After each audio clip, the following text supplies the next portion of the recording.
দেখেছি কোন একজন আলেম ওলামাকে যদি মনে হয় যে পলিটিক্যালি ভবিষ্যতে থ্রেট হতে পারে, তাকে দেশ ছাড়া করেছে। এই যে অন্যায়গুলো, এই যে অবিচারগুলো, এর প্রত্যেকটির বিচার এই বাংলাদেশে অবশ্যই নিশ্চিত করতে হবে।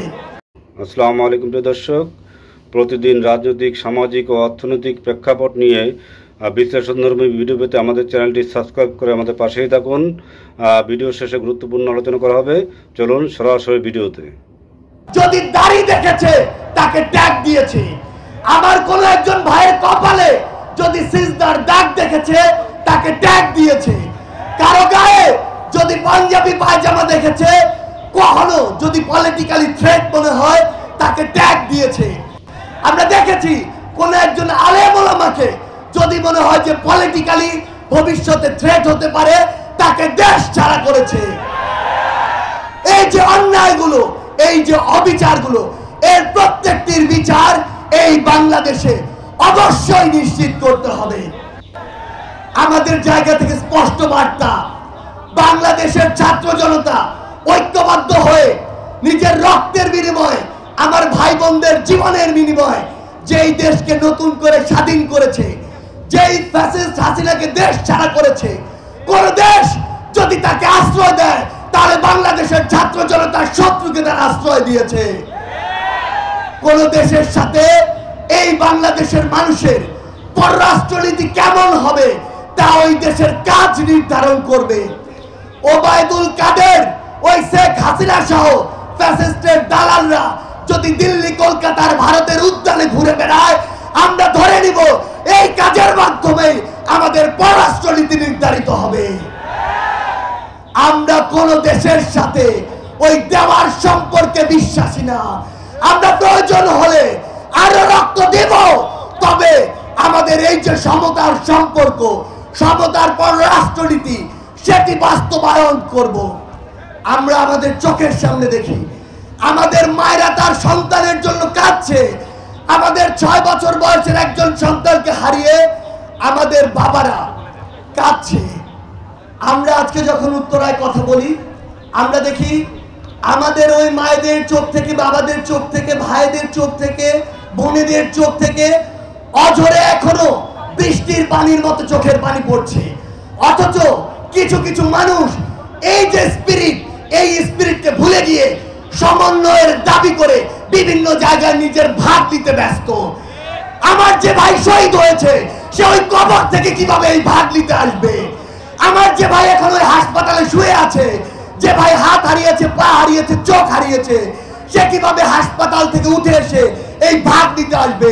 আমাদের যদি বিন্দু মাত্র লজ্জা থেকে থাকে, তাহলে কোনো নাম ব্যবহার করে, কোনো পদ ব্যবহার করে, নিজের ওই ছোটখাটো স্যাক্রিফাইস গুলোকে ব্যবহার করে আমরা কোনো জায়গায় নিজেদের ভাগের দাবি করতে পারি না। আমাদের জায়গা থেকে আপনাদের উদ্দেশ্যে স্পষ্ট একটি বার্তা, সেটি হচ্ছে এই ফ্যাসিস্টের দালালরা এখনো বিভিন্ন জায়গায় বিভিন্ন নামকে ব্যবহার করে আমাদের উপরে পাল্টা আক্রমণের চেষ্টা করছে। আমরা দেখেছি ওই সচিবালয়ে আনসার নামক কতিপয় বিপদগামী ওই ফ্যাসিস্টের দালাল, তারা আনসার লীগ হয়ে ফিরেছে। আমরা আপনাদেরকে সতর্ক করতে চাই, এখনো প্রত্যেকটি জায়গায় ওই সাভারে বলেন কিংবা বাংলাদেশের সচিবালয় সহ অন্যান্য জায়গাগুলোতে বলেন, এখনো তারা এই অপচেষ্টাটি করার সর্বোচ্চ চেষ্টা করছে। সামনে আমাদের যে হিন্দু ধর্মাবলম্বী ভাই বোনের রয়েছে, তাদের যে পূজা উৎসব সেটি রয়েছে। আমরা যেভাবে 5 আগস্টের পরে তাদের ওই পূজা মণ্ডপের সামনে গিয়ে, বাড়ির সামনে গিয়ে দাঁড়িয়েছিলাম তাদের নিরাপত্তার জন্য, আমরা আবারও এই সামনে তাদের ওই উৎসবে তাদের নিরাপত্তার জন্য প্রয়োজনে আবার ঢাল হয়ে দাঁড়াবো। একটি জিনিস মনে রাখবেন, ওই যে দোসররা, ওই যে দোসরের এজেন্টরা, ওই যে দোসরের দেশগুলো, এগুলো কিন্তু এখনো থেমে নেই। তাদের রক্ত কিন্তু এখনো ঠান্ডা হয়ে আছে। তারা কিন্তু এখনো বিভিন্ন এজেন্টের মাধ্যমে এই পরিকল্পনা আসছে কিভাবে পাল্টা ছবল দেওয়া যায়। আমাদের ছোট ছোট স্বার্থ, আমাদের ছোট ছোট রাজনৈতিক উদ্দেশ্য, এই বিষয়গুলোকে অনুরোধ করছি এক পাশে রাখবেন। সামনে জনগণের ভোটে নির্বাচিত, জনগণের সরকার হওয়ার পূর্ব পর্যন্ত আপনাদেরকে এই ছোটখাটো স্বার্থগুলো এক পাশে রেখে বাংলাদেশ রাষ্ট্রের জন্য, বাংলাদেশের জনগণের জন্য ঐক্যবদ্ধ হতে হবে এবং এই ঐক্যবদ্ধ হওয়ার কোনো বিকল্প নেই। শুধু একটি জিনিস মনে রাখবেন, যদি কোনোভাবে আমাদের এই খামখেয়ালির জন্য, ছোটখাটো স্বার্থের জন্য কোনোদিন ওই ফ্যাসিস্টরা এই পাল্টা আক্রমণ চালাতে পারে, এই সামনে যারা বসে আছেন আমার ভাইয়েরা বোনেরা, এই বাংলাদেশের জনগণ, বিশ্বাস করুন সকলকে সারা জীবনের জন্য একটি বন্দিশালায় থাকতে হবে। আমরা এই বন্দিশালায় আর থাকতে চাই না। শুধু একটি কথাই বলবো, এই বাংলাদেশকে যদি আমরা বাংলাদেশের জনগণের মতো করে চালাতে চাই, আমাদের প্রত্যাশিত স্বপ্নের বাংলাদেশ দেখতে চাই, তাহলে আমাদের এই ছোটখাটো স্বার্থগুলোকে এক পাশে রেখে 24-এর ছাত্র জনতার অভ্যুত্থানের যে ঐক্যবদ্ধ হওয়ার স্পিরিট ছিল, সেই স্পিরিটকে ধারণ করে সামনের দিকে এগিয়ে যেতে হবে। এবং আমরা বিশ্বাস করি আগামীর এই নতুন বাংলাদেশ সৃষ্টির যে অগ্রযাত্রা, সেই অগ্রযাত্রা সেভাবেই শুরু হবে, যেভাবে ওই ঢাকা বিশ্ববিদ্যালয় থেকে আমাদের তাড়িয়ে দেওয়ার পরে উত্তরার বিএনএস থেকে পাল্টা একটি ওই আক্রমণ, ফ্যাসিস্টদের কামড় দেওয়ার অগ্রযাত্রা শুরু হয়েছিল।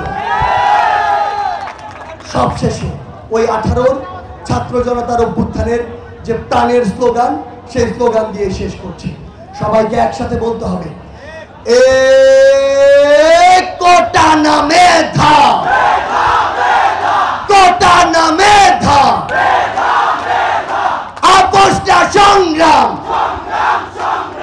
আপোষ না সংগ্রাম, দালালি না রাজপথ, দালালি না রাজপথ, আবু সাইদ মুগ্ধ, শেষ হয়নি যুদ্ধ। আমাদের যুদ্ধ এখনো শেষ হয়নি। যতদিন না জনগণের ভোটে নির্বাচিত জনগণের সরকার হচ্ছে, ততদিন ঐক্যবদ্ধভাবে আমাদের লড়াই জারি রাখতে হবে এবং আমরা একসাথে সে লড়াই করে যাব। প্রিয় দর্শক, আপনাদের গুরুত্বপূর্ণ মতামত জানাতে পারেন আমাদের কমেন্ট বক্সে। প্রত্যেকে ভালো থাকবেন। আল্লাহ হাফেজ।